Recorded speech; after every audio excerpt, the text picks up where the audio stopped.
Olá, bem-vindos à nossa análise aprofundada de hoje. Vamos falar de rádio definido por software, SDR, mas de alta performance, sabe? Mergulhando num projeto bem interessante, o OpenHPSDR. Isso aí. É um grupo, internacional de entusiastas. Eles desenvolvem hardware e software abertos para o radioamadorismo. E o legal é que eles tentam sempre empurrar os limites da tecnologia SDR. Exatamente. E hoje o nosso foco é uma tecnologia específica que surgiu lá dentro, o Pure Signal. Qual é, assim, o grande problema que ele busca resolver? Bom, o X da questão, sabe, está nos amplificadores de RF. São essenciais para transmitir, claro, mas olha, eles quase nunca são perfeitamente lineares. Ah, não linearidade. Pois é. E essa não linearidade gera distorção. A gente chama de IMD, distorção por intermodulação. Isso basicamente suja o espectro, espalha o sinal, pode atrapalhar outras comunicações. Entendi. Gera interferência do hardware. Me diz mais, como é que funciona essa mágica para limpar o sinal? Imagino que precise de uma base de software sólida do próprio OpenHPSDR, né? Precisa sim, muito bem lembrado. Antes de falar do Pure Signal em si, a gente tem que falar da WDSP. É a biblioteca de processamento digital de sinais deles, o coração DSP do OpenHPSDR. WDSP? Isso. É escrita em C, open source, e é, assim, muito modular. Isso permite criar coisas complexas como o Pure Signal de um jeito bem organizado, sabe? Reutilizável. Ah, então é ela que dá as ferramentas, os blocos de construção digitais. Perfeito, é a fundação. Com essa base, aí sim a gente entende como o Pure Signal opera para cancelar a distorção do amplificador. Certo? E como ele faz isso na prática? A técnica chama pré-distorção digital adaptativa, em banda base.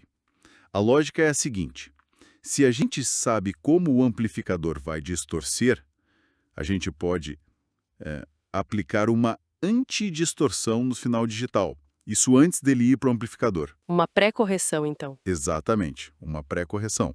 E para fazer isso de forma adaptativa, ele usa um caminho de feedback. Basicamente uma segunda entrada de receptor no SDR. Para quê? Para ouvir a saída real do amplificador. Ah, então ele fica comparando o sinal que deveria sair com o que de fato saiu depois de passar pelo amplificador. Isso. O software, que pode rodar num FPGA, aquele chip programável super rápido, ou num processador mesmo, ele analisa essa diferença e calcula correções em tempo real. Que tipo de correções? São ajustes de ganho e fase, aplicados direto nos dados de Q, aqueles componentes matemáticos do sinal digital lá na banda base, antes de virar RF. Entendi. Mas isso deve exigir um hardware específico, né? Sim, exige. Precisa de SDRs com capacidade full duplex, ou seja, que conseguem transmitir e receber, ao mesmo tempo, como os modelos Anani, Hermes Lite 2, Red Pitaya. E o software também, claro. Claro, softwares como o PowerSDR, a versão com o sufixo PS, ou o TITIS.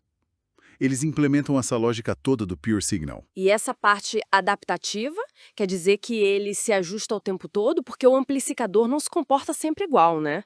Muda com temperatura, essas coisas. Exatamente. Ele se adapta continuamente às condições. E os resultados, olha, justificam bastante essa complexidade. São bem impressionantes e documentados. Ah, é? Conta aí. Pega o experimento do Greg Mill, VK4GRM.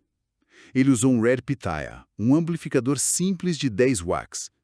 Conseguiu reduções de IMD de terceira ordem, que é um indicador-chave de limpeza, acima de 30 dB na maioria das bandas de HF. 30 decibéis. É muita coisa. É assim. E em 80 metros foi espetacular. A IMD3 foi de menos 32 dBc para menos 74 dBc. Uma limpeza de mais de 40 dB. O dBc significa o quanto a distorção ficou mais fraca em relação ao sinal principal. Nossa, menos 74 dBc, isso é um sinal muito, muito limpo mesmo. Realmente expressivo. E não é caso isolado, sabe? Tem vários outros radioamadores. K2UE, DJ5JB, DL9SM, N1JEZ, todos reportaram sucesso com o Pure Signal. Usando amplificadores diferentes, de LDMOS, que são transistores modernos, até válvulas, e potências altas, chegando a 1 kW. Até com válvulas? Que legal! Sim. O K2UE, por exemplo, em 2 metros, melhorou a IMD3 de menos 16 dBT para menos 48 dBT. O DJ5JB, com um par de válvulas 35ZZ, foi de menos 28 para menos 55 dBc.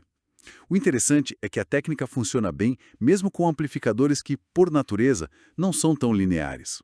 Ela os tornam utilizáveis, eficientes e ainda mantendo o espectro limpo. Fica bem claro, então.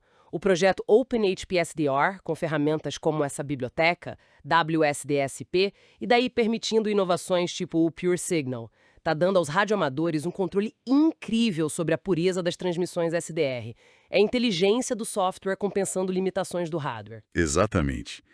E isso nos faz pensar, né, no que vem pela frente. Essa capacidade de analisar e corrigir sinais em tempo real é muito poderosa, mas ainda tem desafios. Tipo o quê? Um bem conhecido são os tais efeitos de memória nos amplificadores. O comportamento atual deles depende um pouco do que aconteceu com o sinal um instante antes. É mais complexo. Ah, entendi. A correção atual não basta porque o passado recente influencia. Essas técnicas de DSP adaptativo, talvez usando modelos matemáticos mais sofisticados, como as séries de Volterra que o Dr. Pratt mencionou, será que um dia a gente consegue compensar até esses efeitos mais sutis? Uma pergunta interessante. A próxima fronteira do SDR, talvez.